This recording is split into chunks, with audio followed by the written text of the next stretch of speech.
tout système fondé sur la croissance continue, capitalisme, technoscientisme, expansionnisme institutionnel, etc., est soumis à une loi de dynamique interne, croître ou mourir.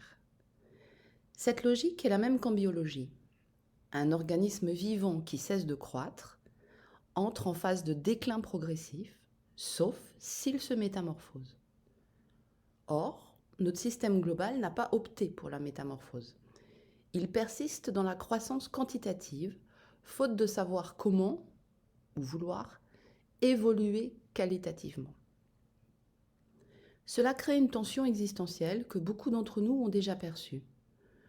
Le système doit continuer à promettre pour maintenir la foi collective.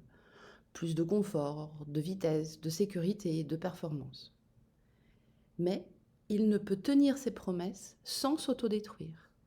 Épuisement des ressources, effondrement des liens, surcharge mentale, déstabilisation climatique, etc. Comme le dit Baudrillard dans son livre « La société de consommation », le système doit compenser la perte de sens par l'inflation des signes. Promesses, narratifs, simulacres. Ce qui se joue ici et que bien des humains ne veulent pas voir malgré ce qui est dit et répété au Forum économique mondial, le WEF, et dans les cabinets de conseil de type McKinsey, c'est une crise de redondance systémique. La masse d'Homo economicus devient trop nombreuse pour la valeur ajoutée qu'elle génère. Le système, s'il veut continuer à croître, doit apprendre à gérer un trop-plein d'humains standardisés, des profils interchangeables, calibrés pour produire, consommer, mais devenus encombrants dès que leur utilité économique décroît.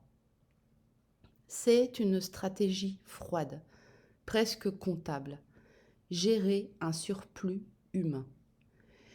Et cette stratégie repose, à mes yeux, sur deux piliers parfaitement huilés. Le premier, réduire la vitalité. En maintenant l'individu dans des boucles émotionnelles fermées auto-alimentées, peur, dépendance, distraction, culpabilité, fatigue. Un homo economicus déconnecté du vivant devient prévisible, manipulable, gérable. Le deuxième pilier, c'est capturer la psyché collective. En transformant l'attention en minerai, le mal-être en marché, les données émotionnelles en profit, la surcharge informationnelle en outil de fragmentation. Une psyché saturée perd son discernement. Elle devient exploitable à volonté. Beaucoup y voient une menace extérieure. Personnellement, je n'en suis pas si sûre. Car ce qui se joue n'est pas une attaque contre l'humain. C'est la fin d'un modèle humain. Homo economicus, cet être productif, performant, identifié à son statut, à sa carrière, à son efficacité, arrive en bout de course. Non pas parce qu'il est persécuté, mais parce qu'il devient obsolète dans un monde automatisé, algorithmique, post-travail. Ses repères se fissurent. Le mérite, la carrière, la vitesse, la maîtrise, tout cela perd sa fonction structurante. Ces gratifications identitaires ne suffisent plus à maintenir sa cohérence intérieure. Ses certitudes s'effondrent une à une. C'est cela les heures sombres qui s'annoncent pour lui, une implosion de son système de croyances, la perte des fondations mêmes sur lesquelles il avait construit son existence. Mais attention, ce n'est pas l'humanité qui s'effondre, c'est un narratif de l'humanité, une version appauvrie de ce que nous sommes. Ceux qui restent identifiés au modèle économique de l'humain, la performance, la conformité, la vitesse, la validation extérieure, vont traverser un tunnel serré. Ils souffrent déjà. Et leur désillusion sera d'autant plus brutale qu'ils croiront encore que leur salut se trouve dans le même paradigme qui les étouffe. Mais ceux qui sentent l'autre voix, la voix incarnée, vibratoire, souveraine, reliée au vivant, ne sont pas en train d'entrer dans des heures sombres. Ils entrent dans les heures de recomposition. Un espace exigeant, certes, mais profondément vivant, où l'humain n'est plus un rouage économique. Il redevient un être sensible, créatif, orienté par son axe intérieur. Nous ne sommes pas en train d'être écrasés. Nous sommes en train d'être appelés à sortir d'un costume trop étroit. La question n'est donc pas « le système veut-il notre fin ?» La vraie question est « à quel moment allons-nous cesser de nous confondre avec Homo economicus pour redevenir humains ?» Et cette bascule, c'est exactement la voie que je vous propose d'explorer. Ce moment correspond à une crise de mue collective. Mais la majorité d'entre nous n'est pas préparée à cette traversée car nous sommes encore trop identifiés à notre fonction économique, notre fonction sociale et nos habitudes de consommation.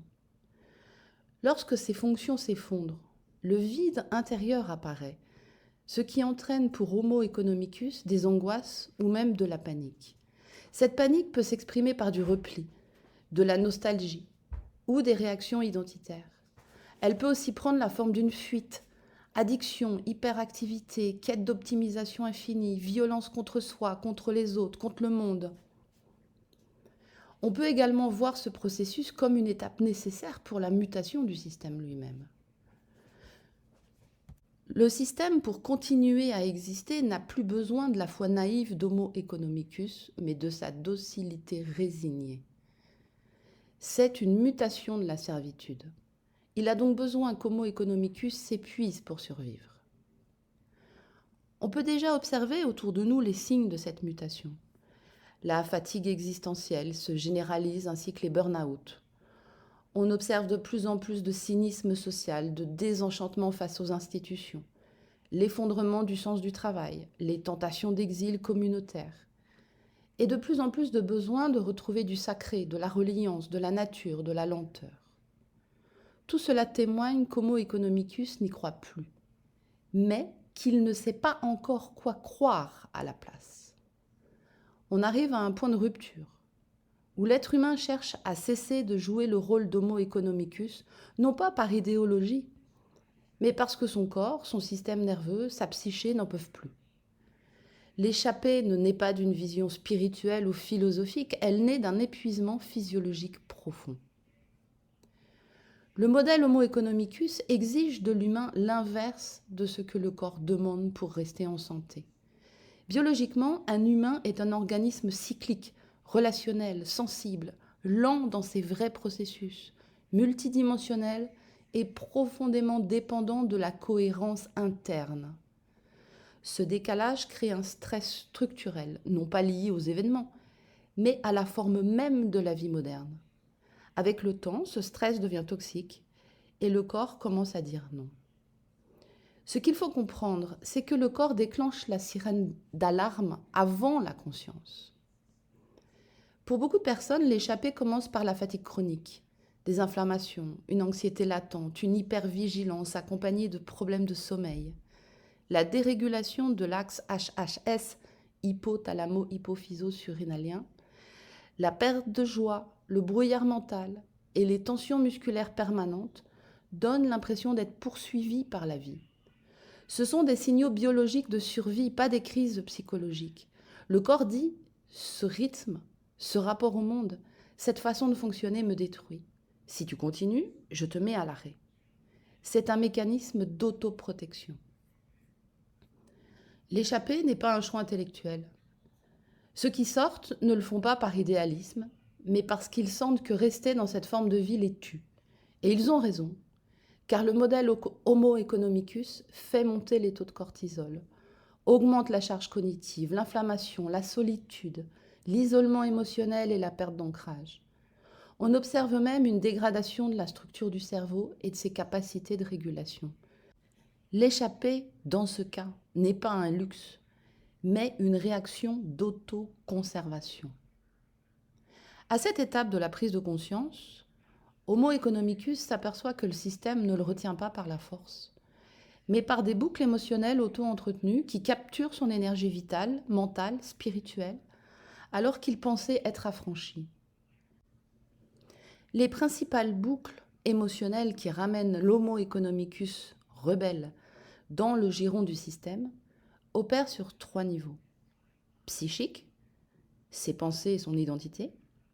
Affectif, ses émotions et ses relations, et vibratoire, son énergie, ses désirs, ses peurs. La première boucle est celle de la culpabilité. Si tu ne participes plus au jeu, tu es égoïste, inutile et asocial. Le système a intégré dans le psychisme collectif l'idée que valoir correspond à bien servir la machine en produisant, en payant, en consommant et en étant utile. Dès qu'un individu ralentit, se retire ou choisit une voie non productive, il ressent une culpabilité diffuse. On retrouve également cela chez les personnes qui physiquement ou psychologiquement ne peuvent pas reprendre le travail. Cela se traduit par la peur d'être un poids, d'être marginalisé ou considéré comme traître à la cause collective. Les émotions clés à travailler ici sont la culpabilité, la honte, la peur du jugement et le besoin de justification.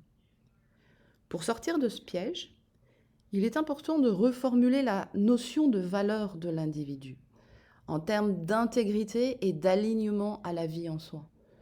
Ce que je suis rayonne et sert la vie, même si cela échappe aux normes du rendement. La seconde boucle est celle de la reconnaissance sociale. Tu es différent? Très bien, mais prouve-le. Sois un rebelle valide. Ici, le système récupère la révolte. Il crée des espaces de contre-culture commercialisés. Développement personnel, écologie marketing, bohème chic, start-up spirituelle. Ainsi, même la dissidence devient une marchandise. On offre à Homo economicus une identité de rebelle, mais calibrée, lisible, compatible avec les logiques de visibilité et de profil sur les réseaux sociaux. Les émotions clés pour éviter cette boucle de manipulation sont le besoin d'être vu, la peur de l'invisibilité, la fierté narcissique et la comparaison. Pour sortir du piège, il est nécessaire de ne plus chercher à être reconnu pour sa différence, mais de vivre en fonction de ce qui est juste pour soi-même, même dans l'ombre. La vraie liberté n'a pas besoin de témoins. La troisième boucle est celle de la peur du manque. Sans sécurité financière, tu vas tomber. C'est une peur puissante, car archétypale. Et cette puissante peur du manque d'argent, de logement, de liens, de statut, est entretenue par la dette, par la complexité administrative et la rareté artificiellement entretenue. Même le rebelle conscient reste souvent prisonnier du besoin de stabilité matérielle et s'auto-réduit pour ne pas tout perdre. Cette peur du manque nous oblige à travailler intérieurement sur nos inquiétudes, nos attachements, le besoin de contrôle et notre hypervigilance. Pour sortir du piège, la clé est de construire une sécurité intérieure, corps, souffle, confiance dans la vie, mais aussi des mini-systèmes autonomes, comme des ressources partagées, la simplicité volontaire et l'entraide horizontale. La quatrième boucle est celle du sauvetage collectif. Tu dois sauver le monde, te battre pour les autres. Quand l'individu s'éveille, le système lui propose immédiatement un nouveau rôle, celui du sauveur. Homo economicus passe de la servitude productiviste à la servitude militante ou spirituelle. Son énergie est détournée vers des causes externes, souvent infiltrées par les mêmes paradigmes de domination, ce qui empêche sa stabilité intérieure. Les émotions à surveiller ici sont l'empathie suractivée, la culpabilité de privilégier son chemin, l'exaltation morale et l'épuisement compassionnel. Il est important d'agir à partir de sa présence, de son centre, pleinement habité, et non depuis le vide. Le monde se transforme par résonance, non par croisade. La cinquième boucle est celle de la séduction spirituelle. Tu es presque libre, mais il manque ce stage, ce rituel, cette initiation. Le marché spirituel devient le dernier refuge du système. On y vend des promesses d'illumination et de souveraineté obtenues à travers un groupe ou une communauté. Mais tant qu'on croit devoir acheter ou accumuler pour être libre, la boucle reste fermée. Il est bon de faire le point sur sa quête infinie, son insatisfaction chronique, sa fascination pour un mentor ou sa dévotion envers une figure extérieure. Sortir de cette boucle, c'est revenir à l'expérience directe du souffle, du silence et à l'observation de ce qui se joue en soi. La vérité ne s'achète pas, elle se vit, se reconnaît, se réintègre. La 6e boucle est celle de la fatigue existentielle. À quoi bon? Tout est corrompu, tout est perdu. Quand le système ne peut plus récupérer la révolte, il épuise l'énergie critique. Il entretient une fatigue cognitive et émotionnelle par la surinformation, les crises successives, la complexité technique qui conduit au cynisme ou au désengagement. Le rebelle devient spectateur désabusé et neutralisé sans aucune contrainte. Les émotions clés à dépasser sont le découragement, l'apathie, le désespoir et les fuites dans le divertissement. La solution passe par une réduction drastique de l'exposition au flux d'informations, l'utilisation de techniques pour régénérer le système nerveux et retrouver à travers ses gestes, ses sensations et ses relations réelles du quotidien la microconnexion au vivant autour de soi et en soi. La 7e boucle est celle du besoin d'appartenance. Tu veux être libre? D'accord, mais tu seras seul. Le système joue ici sur la peur archaïque de l'exclusion du clan. Être autonome équivaut dans l'inconscient collectif à un bannissement. Ainsi, beaucoup de libres penseurs finissent par s'adoucir, se conformer ou se camoufler pour rester aimés. Le travail intérieur pour dépasser cette étape doit s'orienter vers la peur de la solitude, la nostalgie du groupe et nos besoins de reconnaissance affective. Créer des liens authentiques, rares, avec des valeurs profondes compatibles, permet de ne plus chercher l'approbation du groupe, du clan ou du collectif en général. C'est appartenir, mais sans s'aliéner. La 8e boucle est celle du désir mimétique. Regarde comme les autres sont libres et semblent heureux. Fais pareil. Le système imite la liberté pour la neutraliser. Les modèles de liberté visibles, nomades digitaux, gourous zen, entrepreneurs spirituels, incarnent une fausse autonomie, celle qui reste rentable et photogénique. Au lieu de suivre ce qui le fait vibrer, le rebelle s'y compare, puis s'enchaîne à de nouveaux idéaux qui ne lui appartiennent pas forcément. L'envie, la frustration, la comparaison, la fausse inspiration sont à regarder de près en soi. Sortir du mimétisme, c'est vivre selon sa propre vibration, non selon l'image de la liberté. La liberté vraie est souvent invisible, simple, intérieure. La 9e boucle est celle du doute existentiel. Et si tout ça n'était qu'une illusion? Et si je me trompais? Le système a tout intérêt à nourrir le doute permanent, car il empêche la bascule vers la foi intérieure. Il est alors temps de regarder en soi nos hésitations, nos hyperanalyses, nos besoins de preuves et notre angoisse existentielle. Pour sortir de cette boucle, il est nécessaire de transférer le centre de décision du mental au corps. Le corps ne ment jamais. Et quand on apprend à repérer ses oui et ses non au cœur de notre présence, la pensée n'a plus besoin de certitude. Nous savons au fond de nous. La 10e boucle est celle de la compensation. Tu es libre, tu mérites bien un petit plaisir. Dès qu'un humain s'éveille à lui-même et devient plus conscient de la lessiveuse dans laquelle il se débat, le système lui propose un petit plaisir immédiat pour redescendre. Nourriture, écran, excitation en tout genre, achat. Le rebelle retourne brièvement à sa liberté domestiquée. Il croit se détendre, mais en fait il se rebranche au réseau de consommation et de nouveaux besoins artificiels apparaissent. En peu de temps, ses efforts, sa discipline personnelle et ce qu'il a commencé à construire pour lui-même s'échappent. Il est alors intéressant de réfléchir sur la notion de soulagement, d'euphorie, que ces retours génèrent, et de se poser la question de pourquoi on retourne dans une forme de somnolence et de confort artificiel qui coûte si cher sur le long terme. L'idée est de chercher à transmuter le besoin de plaisir immédiat en joie consciente, nourrie par la beauté, la lenteur et la création. Si les stratégies systémiques parviennent à capturer l'homo economicus rebelle, ce n'est pas seulement parce qu'elles sont puissantes ou sophistiquées, c'est parce qu'elles activent quelque chose de beaucoup plus intime, nos propres boucles égotiques.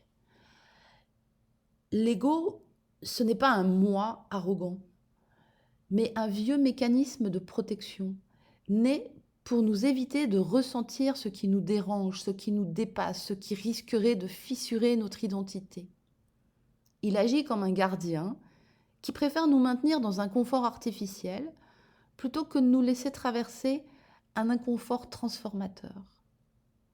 Or, les mêmes protections que l'ego active à l'intérieur, le système les exploite à l'extérieur. Donc ce que je nomme les 10 boucles ne sont pas seulement des techniques de manipulation sociale, ce sont des suractivations des peurs, des stratégies d'évitement et des pulsions de contrôle déjà présentes en nous. C'est pour cela que le système nous récupère si facilement. Il ne crée pas la blessure, il appuie là où elle est.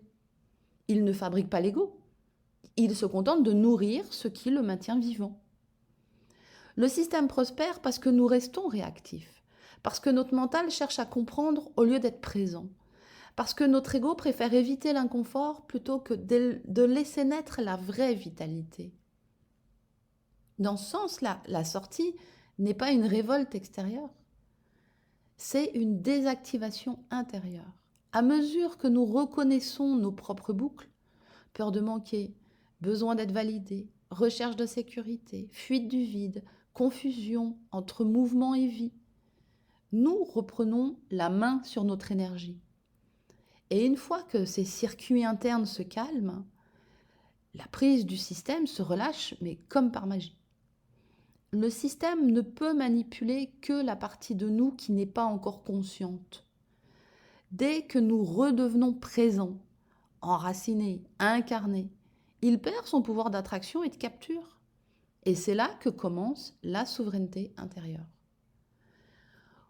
Comprendre cela change tout. La véritable emprise du système n'est pas extérieure. Elle est en résonance avec nos mécanismes internes. Tant que nos boucles égotiques restent actives, peur de déplaire, besoin d'être connu, quête de sécurité, fuite du vide, nous devenons prévisibles, manipulables, récupérables.